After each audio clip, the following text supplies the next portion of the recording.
Hey, what up guys? In this one we're headed to Tahoe to play Edgewood, and I must say this is probably one of the best courses that I've played personally, in my opinion. That being said, I do have a list of all the courses that I've been playing, and I've been ranking them with certain categories, and I'll share with you those courses in a podcast. But that being said, let's head out to the course and see how I did.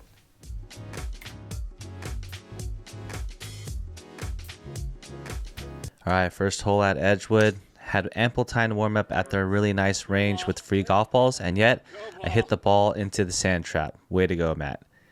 That being said, the second shot ends up being pretty good out of the sand trap and then just ends up being short of the green.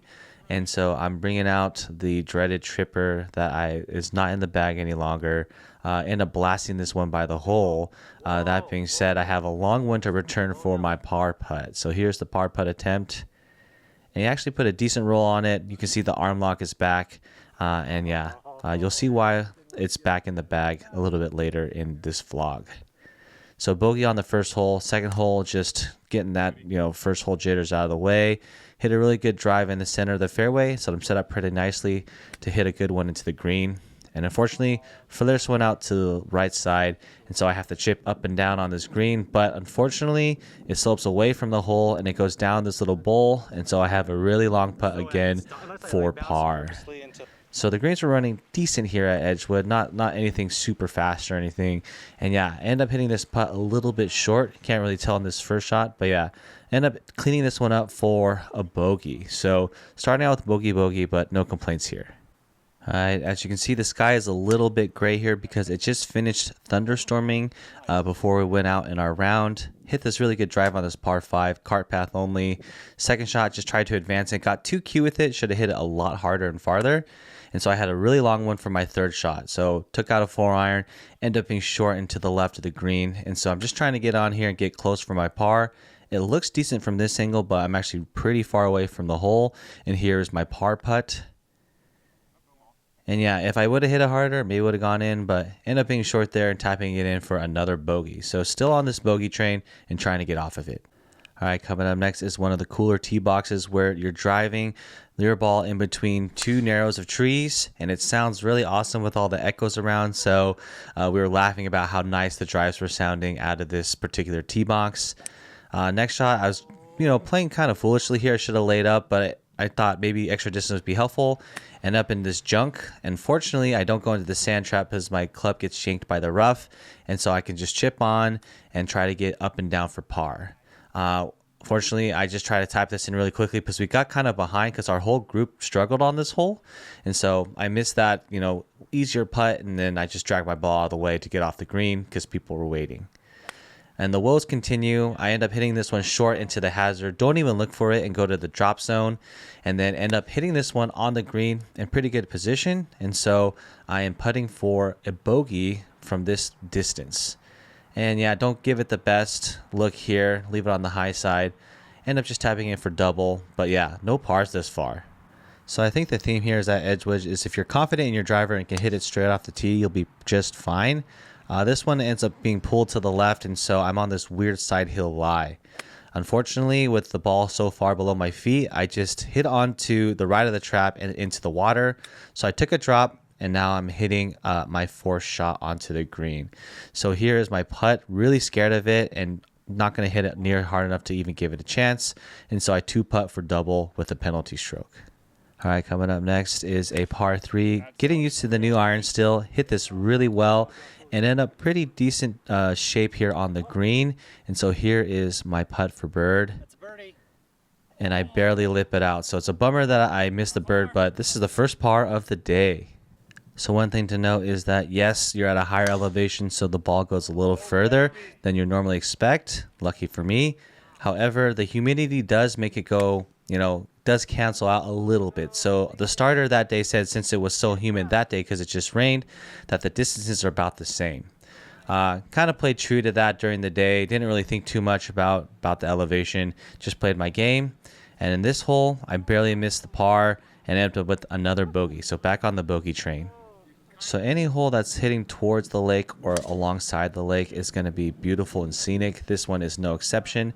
Hit a pretty good drive back into the fairway, and my second shot ends up being pretty decent. So Yeah, I have an opportunity now for another birdie. Haven't clocked one all day. And so here's the putt attempt. And I really wanted this one, and I roll it quite far by. So I have a testy one coming back here. And as you can see, I end up missing this one. So I end up 3-putting here for another bogey. All right, coming up next, rounding the turn at 10 over. Just hit a drive pipe down to the center of the fairway. And the second shot was probably one of the best irons I hit all day with my new irons. Basically, there's no opportunity for bailout anywhere. Just went straight for the flag, and I go right over the flag, and so I set myself up for another birdie attempt.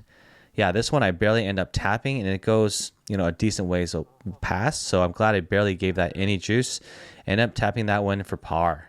So coming up next is another cool tee box with trees surrounding you. Sounds great when you hit a good drive. This one was no exception. Pretty much I hit a good drive, but my second shot was being blocked by this tree between me and the pin. So I can't shape my iron, so I ended up just punching under into the right-hand side of the green. End up chipping this one on, and I should have cleaned this one up, but unfortunately just didn't read it right and didn't get enough juice behind that ball. So another bogey through this hole. So this is probably one of the harder par 3s on the course. It's a long one. End up just flaring this one to the right and just being in the rough off to the side of the green. And check this out.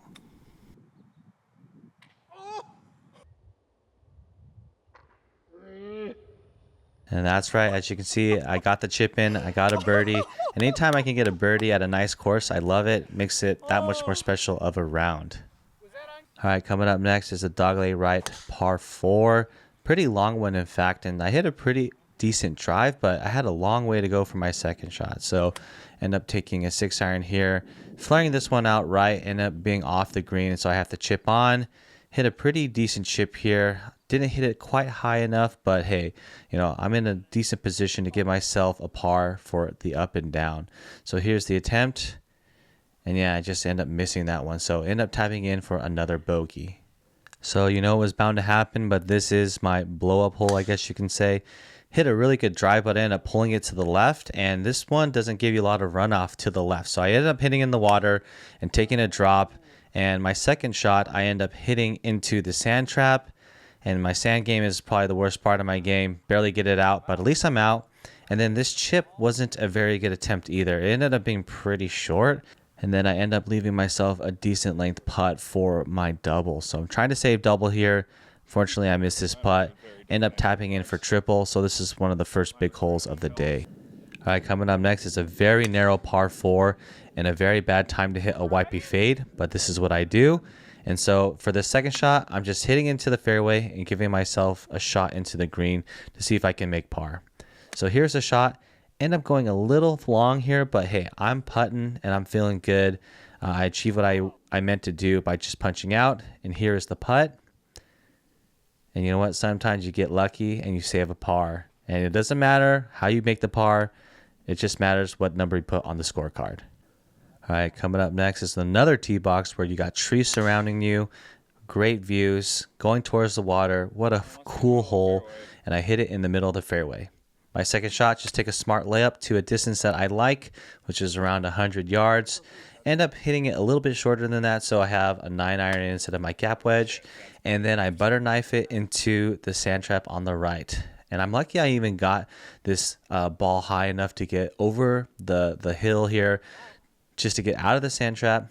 And so here's the chip. Did a terrible chip here, super long, and now I have just a long one for my bogey. And yeah, end up not converting here and tapping in for a double.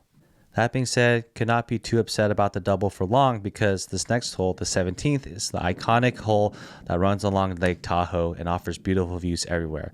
On top of that, I hit a really good shot into the green. But check out this view. Look at this view. Look at this. Holy smokes. So after admiring the view, it's time to get back to playing golf. And unfortunately, don't hit a really good putt here. It ends up being pretty short, but end up tapping in for par and heading to the last hole. So there's not too many courses where I'm kind of sad that I'm playing the last hole because the round is going to end. And Edgewood is one of those courses where like, man, I wish I could just play some more. Unfortunately, I hit a terrible drive, but luckily it kicked straight down, and this is a shorter par 5, so I just hit my 4-iron and advanced the ball as far as possible, and I only had a short gap wedge into the green. And so I ended up hitting a pretty good gap wedge and getting pretty close to the hole, and this is the birdie attempt.